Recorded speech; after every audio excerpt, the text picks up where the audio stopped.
I can, through Aboriginal way, just reach out to some of our mob. Working with the wider non-Aboriginal community and working with our own community together allows us to start healing. In the past, people know who they are and that type of thing, but there hasn't been something there to bring everything together, to bring people together, and Native Title has done that. Southern Deadly Yarns is a series of online author talks dedicated to highlighting the incredible work of Australia's top First Nations authors. The series won the Jim Crawford Award for Innovation in Libraries 2020, and Aboriginal Way is proud to share a couple of eps from Season 2 of this award-winning series by Neperendi Aboriginal Forum and Onkaparinga Libraries.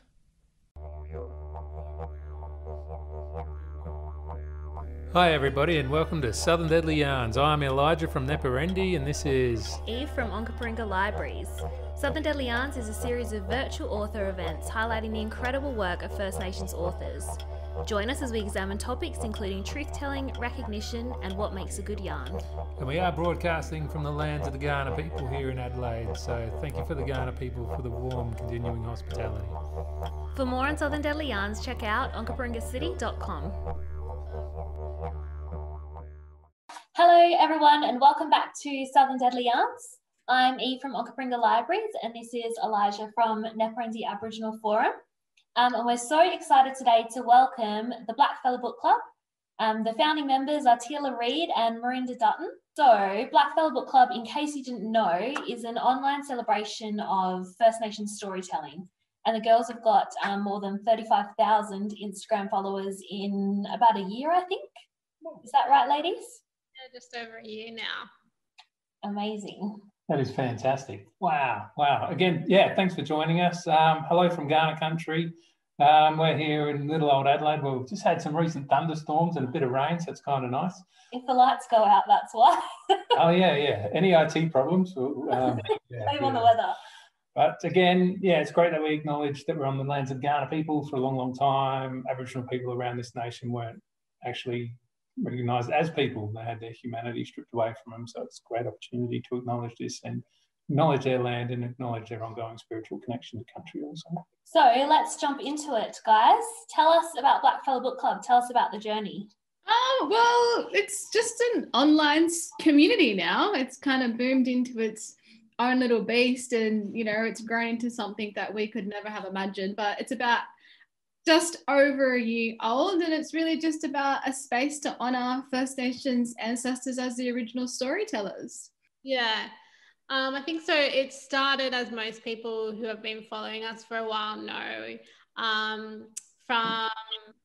it started at the beginning of the pandemic when the lockdown was probably at its most restrictive, and we were all kind of looking for ways to keep in touch with each other. And I started a bit of a book club for Black lawyers, and coming out of that, Teela started the Instagram handle, and I think neither of us could have anticipated what it would become and the kinds of conversations we would have coming out of that Instagram platform. And it's really morphed into so much more than that. We've got so many new relationships. Teela, wrote a book, and it's become a community more than anything. On to our next question. What is the best thing, do you think, about connecting with book lovers online? I didn't even really know that the Bookstagram world existed, to be honest.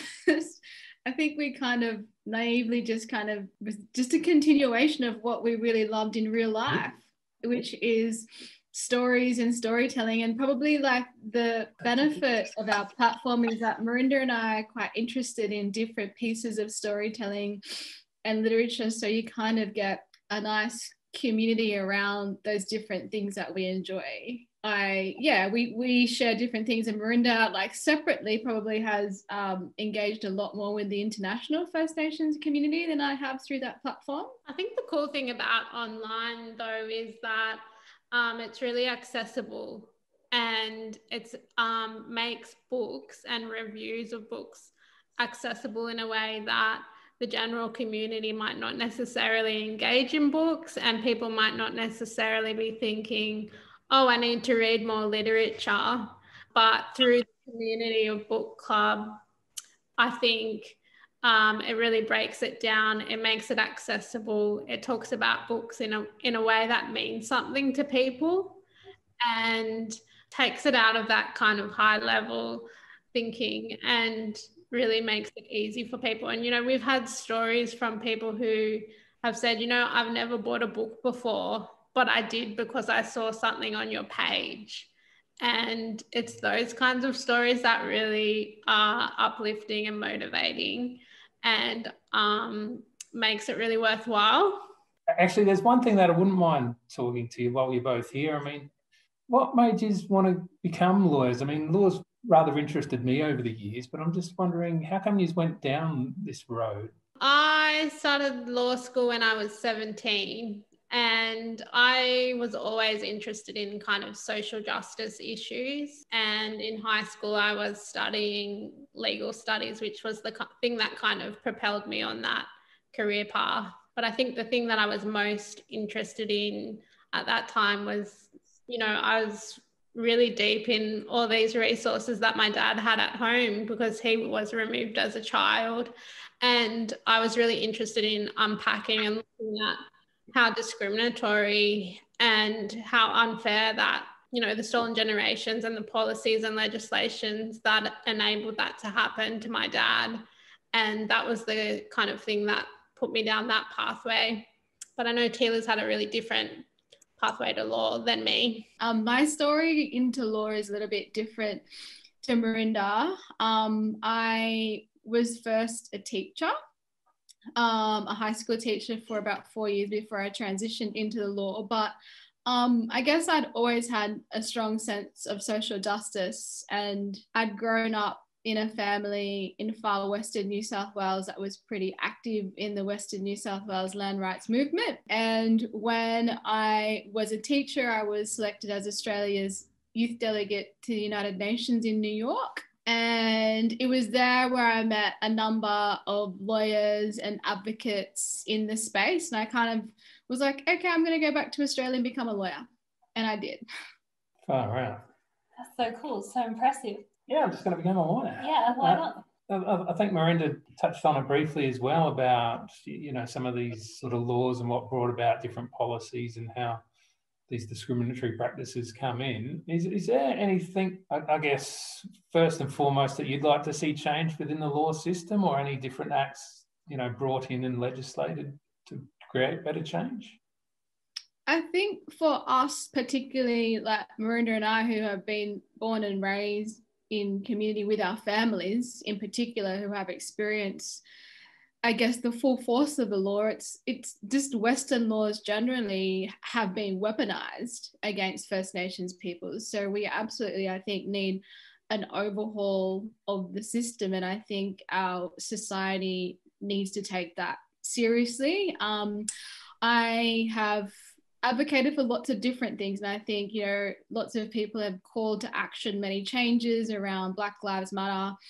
I guess there are 2 or 3 main reforms I want to see in my lifetime. I've worked for many, many years on building a new court in New South Wales, and that's the first change I want to see, which is called the Wallama Court. And it's about including Aboriginal ways within the court system here in New South Wales. And I've been working on that since probably about 2014. That's how long changes take, you know, and we're almost on the cusp of seeing that change come. The second thing is I've advocated for a few years now for the Uluru Statement from the Heart. I was a working group leader on Section 5126. Australia has a power called the race power, and I'd like to see those changes within the Uluru Statement come to fruition in my lifetime. A call for a First Nations voice and a Makarrata Commission. And then the third thing that I do hope, you know, hopefully in a few decades, is that we do become a republic. So those are my 3 things that I have for my own career within law, and what the changes are, I think, are so important to us.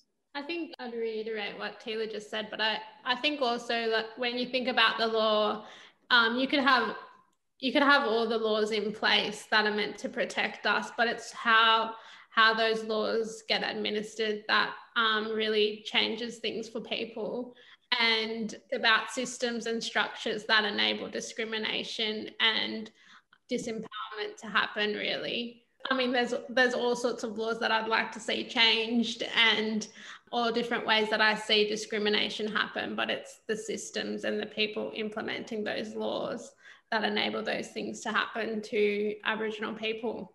Yeah, wow. There's a lot there to unpack. And I love the idea of having a referendum, you know, a strong foundation which the nation can be set upon, such as the Uluru Statement from the Heart. Yeah, great stuff. I think that's back to Miranda's point too, you know, the core of these laws is about how the people enforce them. And for many years, it's been our people who have borne the brunt of oppression of those systems. And I guess with the huge changes that I call for, it's about using people power to get those changes through something like a referendum. Yeah. And I think the stats show for themselves that most people are supportive of it. You know, there's just these few little blockers in the way. But going back to books, how do you think books and stories can help with truth telling and, you know, help, I guess, repair and bring together a nation? Well, I think stories are so much a part of just our being. You know, they don't have to fit a particular category as a black fella. They just are speaking truth to power every day. And I think that's the beauty of First Nations storytelling. It's about remembering, and it's about valuing and placing value on the way in which our mob tells stories. And I think, you know, for the real heart and soul and bread and butter of lawyering is about being able to tell someone's story in a powerful way. That's basically the basis of our job, and to know a bit of law around it, but and building a strategic argument. So, you know, stories are really powerful, and they can really shape who you are, and they can either build your sense of identity and connection and belonging. And for me, I think the most powerful stories are stories about the land we walk on. I think for me, when I think about the power of stories and books, I really think about the fact that for so long, our stories have been told by other people, and that has for a long time defined the way that we're perceived, and it perpetuates stereotypes and myths about us that aren't true. And, you know, those kinds of stories define the way that other people see us and the way that we see ourselves. And growing up, there wasn't a lot of examples of stories told by us about us in books. And I think being able to see yourself in stories, in books, is really important. It's important for self-esteem. It's important for the way that you see and understand the world as well. And it's not necessarily that white way of seeing us. Yeah, that representation is such an important thing for kids to see. And even though we know that a lot of First Nations storytelling isn't published in books, has it been heartening to see so many stories coming through? I don't know if it's just me, but they seem to be coming through thick and fast in the last couple of years, more so than ever before. So we've got people like Eddie Betts writing books, Briggs has written a picture book, all the beautiful stuff that comes out of Magabala. How have you guys found that influx of stories, published stories? It's deadly. It's just so exciting. And I think, you know, I would have loved to have more books and stories like that growing up, but it's great. It's great. And I think, you know, those stories are for everybody as well. And I think, you know, to that point as well, it really goes to show that non-Indigenous people are really embracing the beauty of these stories and the truth of these stories. And that, to me, reveals a turning point, I think, for Australia and the world. It's that for so long, our stories haven't been front and center. And we really witnessed on Blackfella Book Club just such an amazing demand and lust and hunger for First Nations stories. And I think that there are lots of different layers to it as well. You know, I think we need to put ethical boundaries on publishers to really make sure that they are honouring our protocols and our ethics when it comes to the way in which our stories are valued and who is allowed to tell our stories. That something to me, you know, growing up in community, yeah, stories are stories, but who has the authority to tell those stories is such an important part of First Nations communities. And I think it's been such an enormous growth, especially over the pandemic, that there probably has, if I take a step back from Blackfella Book Club, there probably has been this enormous kind of, I guess, want from non-Indigenous publishers to just demand that space. And I think that they really need to learn and shift their protocols around it in some ways, from what we've witnessed in our community. But overall, I just think about the next generation, and that's going to be a generation that's going to have so many stories accessible to them that we didn't have. And that's, I think, the real gift of it all. Yeah, absolutely. And I can't help but remember back when I was a kid and reading something like Tiddalik, and it just sort of reconfigures your mind to say, look, you can problem solve in different ways, and there's deeper meaning within these stories. Is there much you can tell us about sort of your journeys and your connecting with culture through literature? Well, I would actually say I was quite a late bloomer into literature in the Western sense. You know, most people don't really know, like, I really didn't read my first novel front to back until I was in year 9. So that's quite a late kind of book reader, I would think. But I'd always had oral stories in my family and in my community. And I think that placed a lot of value now in hindsight.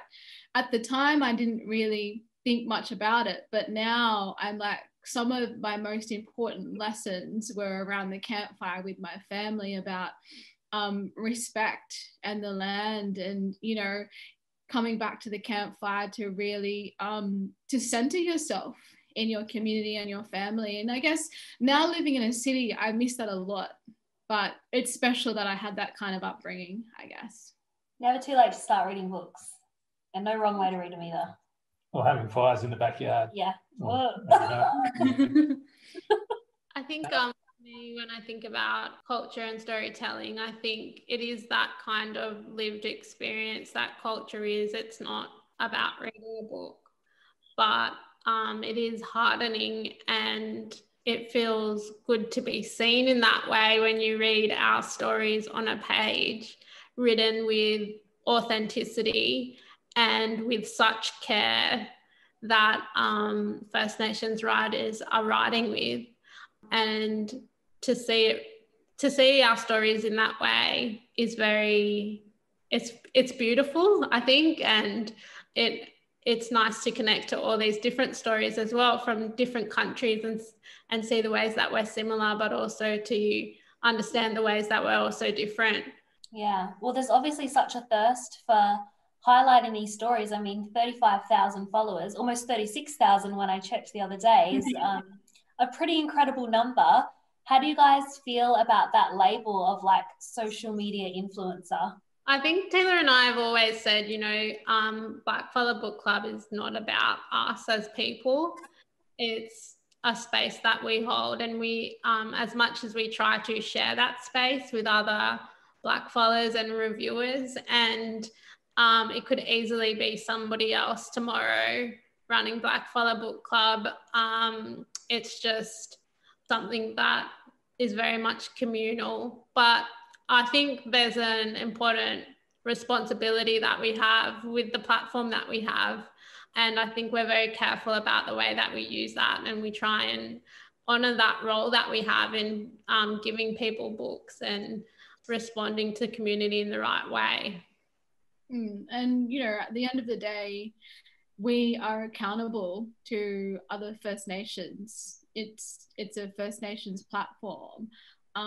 We've really valued making sure that we seek consent in posting particular stories, and that we try and create further space on the platform to allow other people to come on and share their story. So I think, to us, the ultimate is about having that community accountability. Because if we went behind the handle, hopefully we've got other mob to step up into that space. It's just grown so much. At times we've unable, like on top of our actual jobs, being able to kind of keep up with it. But it's encouraged us to further, I guess, try and explore the space. I would never say I was a bookworm ever, but I just love stories. So embracing the stories in any way we can and allowing other people to come through has been really important to us from the very beginning. And you touched earlier on that international collection on the connection on the platform as well. Did that surprise you that the First Nations stories kind of globally seem to hit such a connection? I don't think it surprised me. I always knew that we had that kind of kinship with other First Nations people around the world, and a lot of our stories in many ways have similar elements. And it was something that I think we always knew, but it was more about developing some of those connections with other First Nations people who are, have bookish pages on Instagram. And, now we keep in touch with each other and we share each other's content and elevate each other in that kind of way. And I think that's a really beautiful element of the platform as well. I almost think that there's a publishing house coming here. Reed Dutton, or Dutton Reads. I'm finding that I'm writing and reading and getting much more into literature and things like that. Can you touch on some of your favourite books over the years and what's been some of the most influential? They're probably all up on the page, particularly for people that are probably on here. But it's funny that you mentioned, Tiddalik and all those stories when we were kids growing up in school and primary school. Like, all of those stories have a really profound effect, I think, on you but at the time there was always this sense of them not being valued, like schools placing that label of myth or, mythology on them, when in fact, these are our truths, these are our creation stories. And I think that planting of the seed at that age, especially when you're around non-Indigenous kids as well, really makes you not only question yourself, but then question your place in the world. So I think those stories, and we need to kind of highlight the importance of children's stories and books as well. And I just realized this weekend, we have received so many that I haven't shared. So I don't know about if Marinda's gotten them as well, but, they've had a profound impact. We read constantly as lawyers. Reading is like, I think we just read nonstop all day. But other books, I would say, things like Talking Up to the White Woman for me. Kim Scott, his literature has just totally trailblazed this space in Australian literature that he's such a giant and has led the way for many other people. I think the other thing I really enjoy with First Nations stories is they just don't have to stick by the rules. Like, we've had so many poetry collections that we've discussed, like Firefront, I think, and I mean, all of them in some way, shape or form have had such a great impact, and some of them we keep coming back to. But, I just can't underestimate, I don't think, the power of oral storytelling. Everywhere you go on this continent, there are oral stories everywhere, and we really need to ensure that we're doing our best to engage in them. Like, I was on Ghana country all last week for the Native Title Conference and the IATSIS Conference, and there's so many stories down there. My sister from Broome come down and she spoke about caring for country in the Kimberley, and about how, her and her mum are writing stories about the Matawara, which is the Fitzroy River, but they're building a case to claim legal ancestral personhood for this river. And the river has started writing stories. So they're publishing stories in the name of the river to ensure that its position is elevated. And I just think that's the part of storytelling in our communities that is so powerful. There are living stories everywhere we walk. And, you know, Ghana people with the only native title across capital city in this country, you know, they would have so many amazing stories down there. So I just think no matter what you hold in your hand, none of it comes close to the power of storytelling we have on the land we walk on.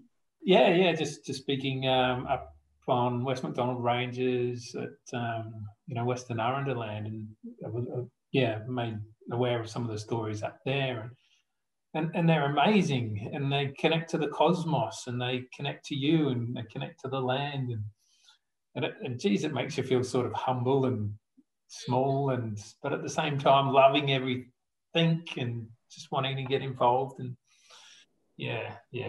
very, very good stuff. So I just think it places value on our elders too, you know. What we witnessed with the pandemic was we just really valued and prioritized those people who are our storytellers, and that, you know, they're our living libraries. So yeah. It makes me think of a piece by Nadi Simpson that she wrote for the Griffith Review. I don't know if you guys have read it, but she talks about how when you write something down, write a story down, you know, it has a meaning, but it kind of loses that kinship when something happens orally or in between two people. And I think there is something about sharing stories between people orally, because it's about more than just the story itself. It's about the relationship between those people, and, you know, about what gets passed on and what gets shared and what gets taken, and in the context of those two people, what their relationship is to each other. And that's about kinship and relatedness and sharing and learning and teaching. And you kind of lose that when you just write something down. You don't have that relationship. And sure, people take meaning from something. People will take their own meaning from something, but it kind of doesn't have that context. Thanks to Neperendi Aboriginal Forum and Onkaparinga Libraries for sharing that episode of Southern Deadly Yarns. If you'd like to find out more, head to onkaparingacity.com. Thanks again for tuning into Aboriginal Way. My name is Caleb Sweeting, and I'll catch you next time.